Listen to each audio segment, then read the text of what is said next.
Tonight on CFTK-TV News, there's some more positive news on Fort Nelson's fire situation. We look at a recent report from the BC Coroner's Service, and police are investigating a potential murder case in Surrey. Northwest BC's only television news team. We are CFTK-TV News. Good evening, I'm Cal Maslin. Here's what's making news in the Northwest and beyond.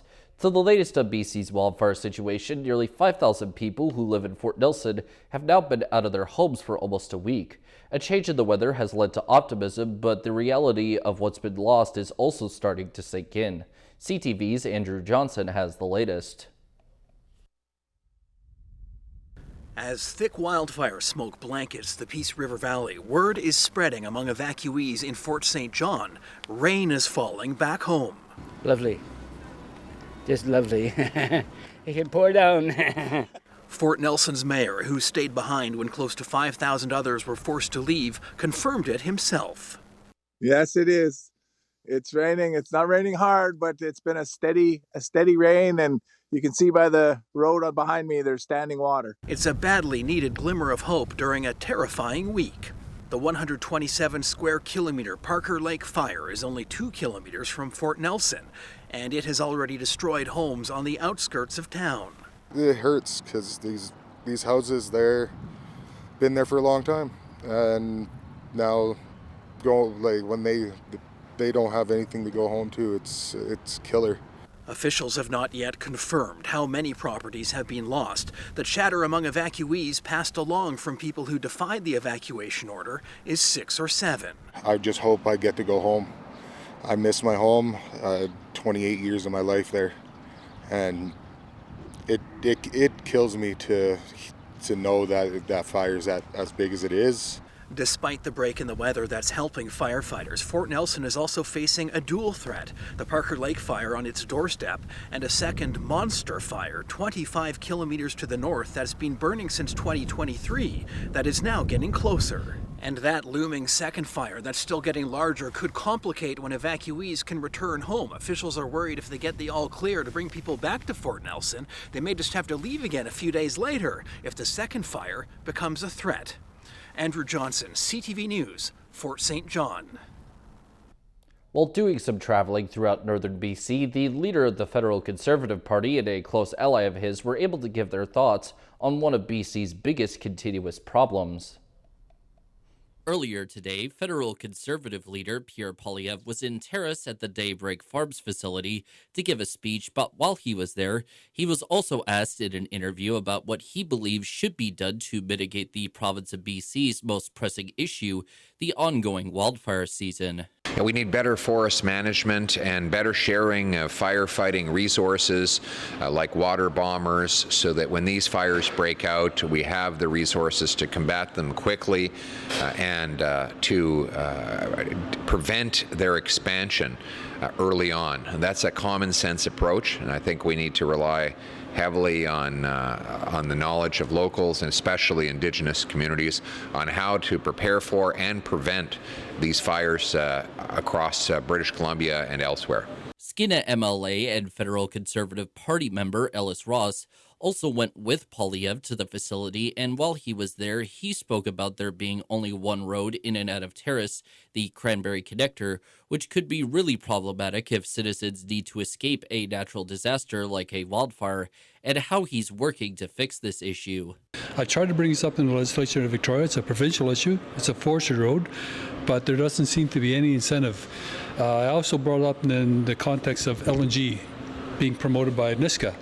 We need that for an industrial road and access as an emergency secondary route, and still nothing from the provincial government. But it's something I intend to actually bring up as subject matter in Ottawa when Pierre gets elected. But I think it's got to be coordinated between Ottawa and Victoria. Ross also plans on holding a workshop in Kitimat in order to talk about some firefighting technology that isn't being used in BC as a way to modernize the province's firefighting approach. For CFTK-TV News, I'm Cale Maslin. A massive spike in overdose deaths, especially in men in the north, is what showed up in a recent report from the BC Coroner's Service. CFTK-TV's Jaylene Matthews has more. A recent report from the BC Coroner's Service shows a dire situation of spiking drug deaths in northern BC. Of all the towns in the Northwest, Terrace had the worst spike in unregulated drug deaths, with 4 deaths in 2016, 3 in 2017, then steadily climbing through the years to 27 overdose deaths within the Terrace Health Authority in 2022 and 22 deaths in 2023. In the past 7 years, Kitimat Health Authority's overdose deaths spiked from 1 to 9, and in Smithers it went from 1 to 6. In Prince Rupert, it has remained comparatively steady over the years, with 4 overdose deaths in 2016, spiking at 9 in 2022 and 5 in 2023. The rate of male overdose deaths in the north spiked incredibly, from 9 per 100,000 to 97 per 100,000.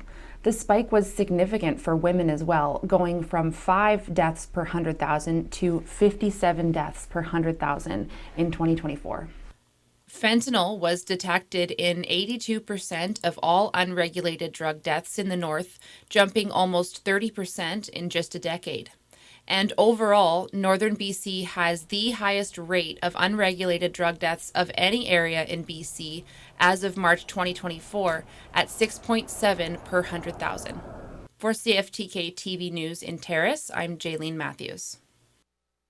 With the wildfire season in BC being pretty much underway now, provincial emergency services are asking people to not only have evacuation plans and supplies ready for themselves, but for their pets too. One such place where at least some pets can stay for a bit of the time is the Kalmar Cat Hotel, located on Quick Station Road near Telqua. Last year, the hotel took in several cats from Burns Lake as well as Houston after evacuations were forced by the likes of an out-of-control fire that was located in the likes of the Power Creek area. And for those wondering just about how safe the hotel is, the building's owner, Donna Goodenough, has said publicly that her location seems fairly secure and that there's firefighting equipment at the establishment on hand if needed.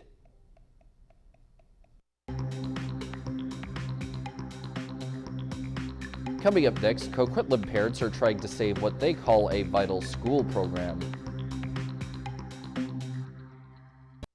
Welcome back. Parents in Coquitlam are fighting to save a free early education program that they call vital for their children. 3 Strong Start locations in the district are set to close in September because of a lack of space and funding. And as CTV's Yasmin Ganda reports, one single mom said she has no options for her son come fall. Run back.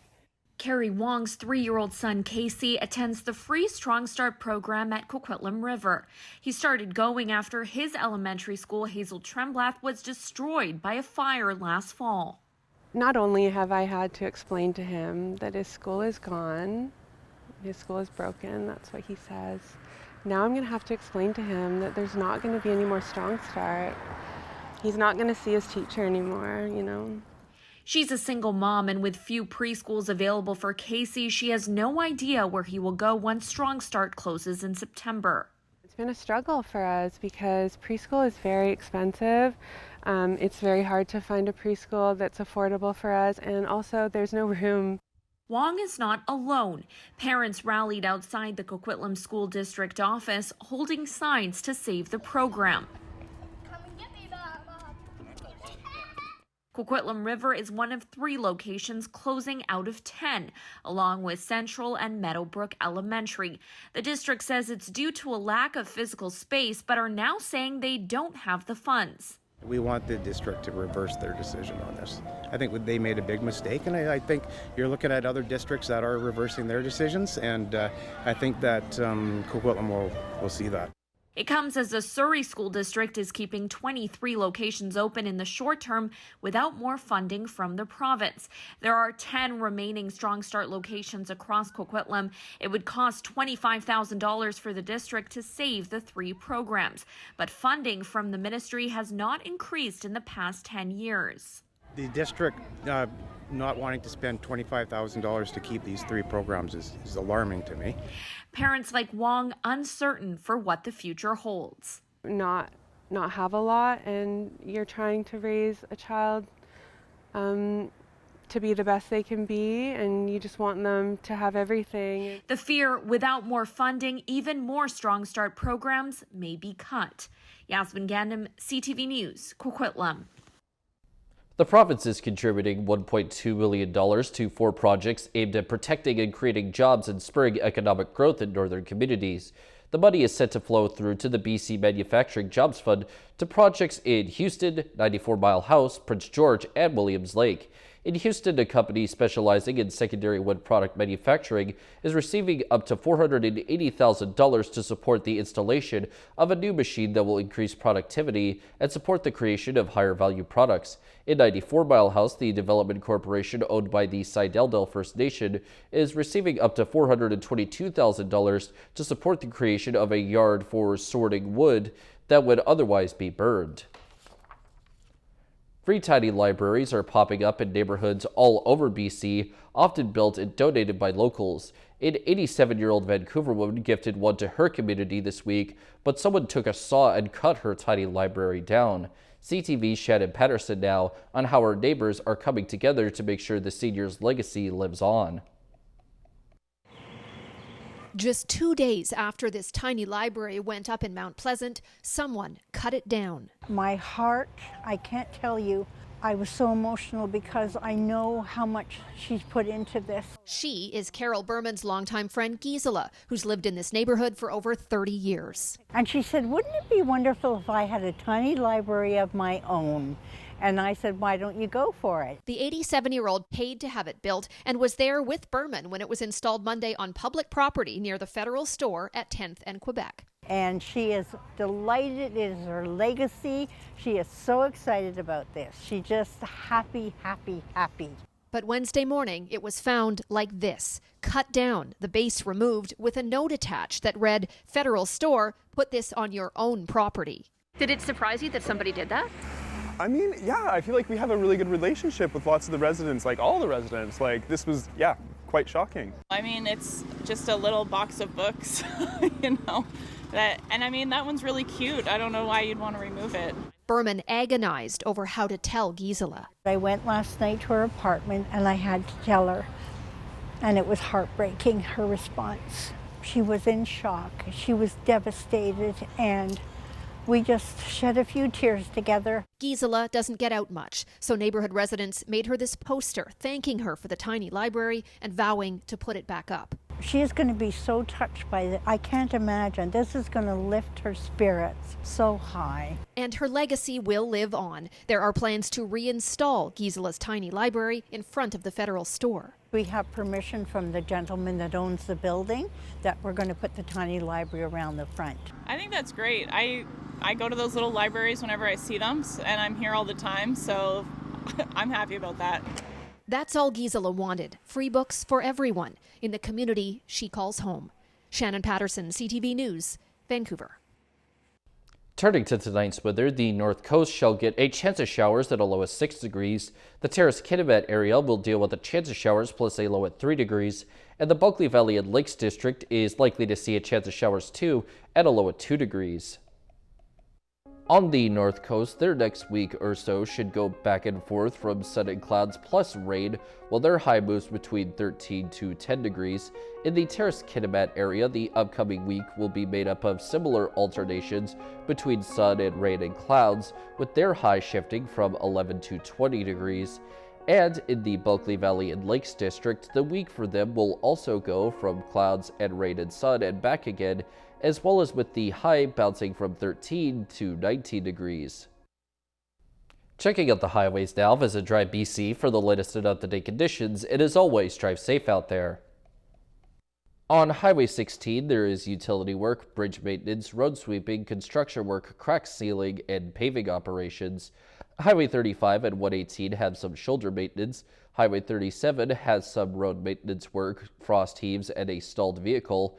37A has bridge maintenance and road maintenance work, some more paving operations on the Nishka Highway, and the Telegraph Creek Road has muddy sections and frost heaves. And this is what the roads were looking like this afternoon around the region from the view of the province's highway cabs.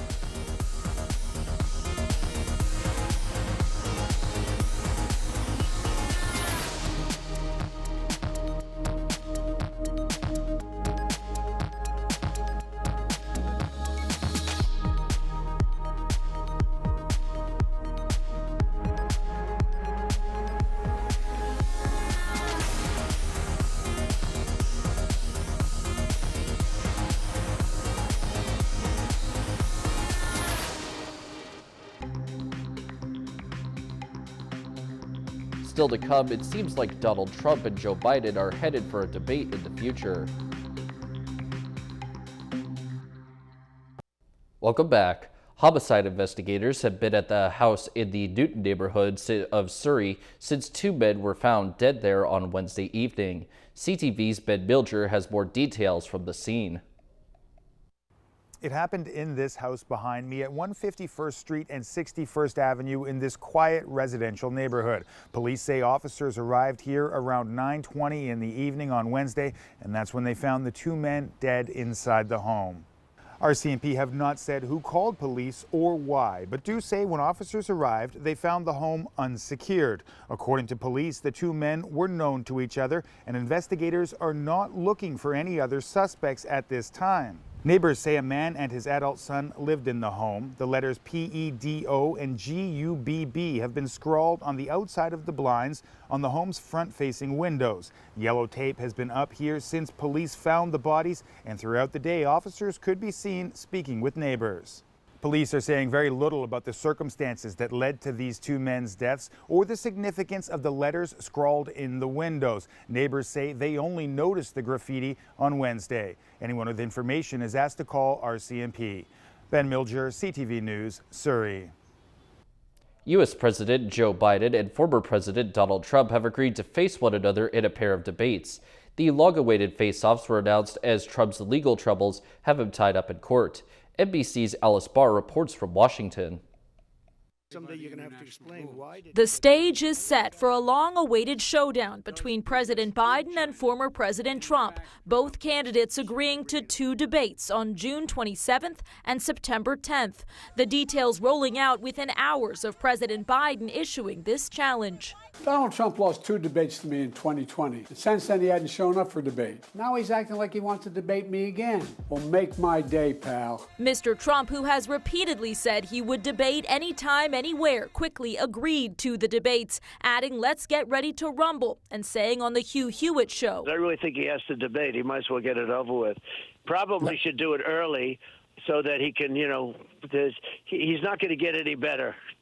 No, but June and September is great. Every day is a down factor for him. In a break from tradition, the candidates going around the Commission on Presidential Debates to instead face off with no live audience in a TV studio. First up, CNN. I think we're in such a momentous moment, and I think there's questions about both of these candidates' capabilities. The first debate set to come in the wake of former President Trump's ongoing New York hush money trial, a chance for a massive audience to hear him directly address whatever the outcome may be.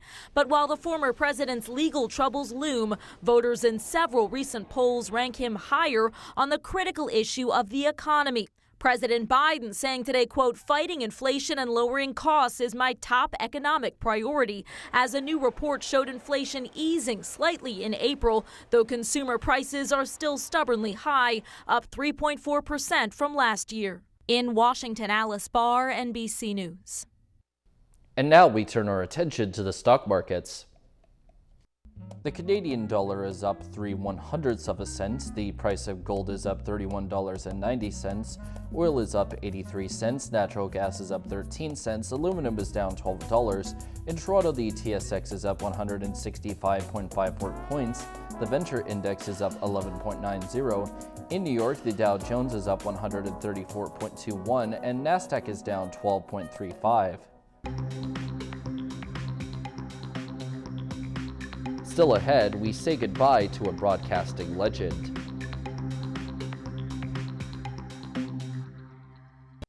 Welcome back. Longtime TSN anchor Darren Detishin passed away Wednesday morning after a battle with cancer. He was just 57 years old. His family issued a statement saying he died surrounded by his closest loved ones. CTV's Paul Hollingsworth brings us the story of a Canadian sports broadcasting legend gone too soon.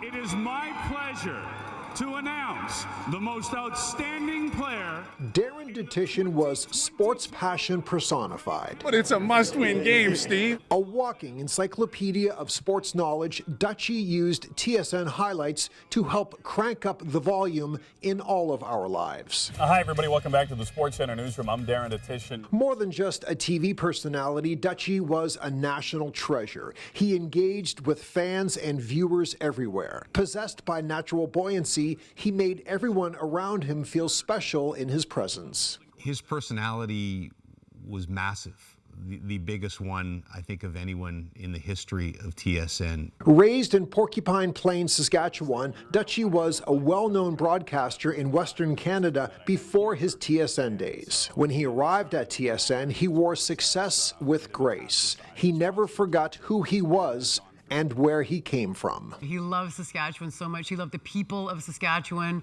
He loved the Rough Riders. He loved everything about small town Canada. Youthful, energetic, he was up for anything. Together, they are Brodsky and Dutch. You know, some of the most fun I think I've ever had in this business, doing a promo for the show called Sports Desk back then. Diagnosed with prostate cancer in 2021, Dutchie stepped away from the TV studio for treatment. His real-life TSN turning point came when he returned to SportsCenter following a 12-month absence. For those of us who worked with him, he was an absolute gift because he chose to come back and host SportsCenter for a year. Still battling cancer, it was a showcase of character and bravery. The place that I feel best is right here. And we are all better to have known him and watched him. Darren Detition was 57. Paul Hollingsworth, CTV News. The president of the University of BC responded to a series of demands by pro-Palestinian protesters, telling them the university must remain neutral on the Gaza conflict. Benoit Antoine Bacon said the organizers of a campus protest encampment that professors and students hold a broad range of opinions and the university cannot presume to speak for everyone. Bacon says if the university took a position, it would undermine the rights of people who hold different views to express themselves. He adds that the university hopes for a ceasefire and a lasting peace in the Middle East.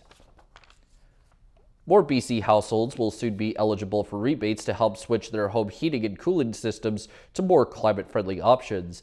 The provincial and federal government set aside nearly $254 million to expand rebates with a focus on low and middle-income households. Applicants could receive up to $16,000 to switch to high-efficiency heat pumps in homes currently heated with oil. Additional rebates are available for eligible residents in northern BC, as well as for homes that require electrical upgrades. Residents of a float home community in Ladner say their houses are at risk of permanently running aground unless government step in. Ted Dufresne lives in the Canoe Pass floating village and says the community has been struggling with a buildup of silt in the Fraser River. He says his home was damaged after a wood piling hit the eaves during low tide, while the grounding is causing others' homes to lean. Dufresne says Delta South MLA Ian Patton recently delivered a petition with hundreds of signatures asking the province to help with dredging. That's all our news for now. From everyone at CFTK-TV News, I'm Cale Maslin. Thanks for watching.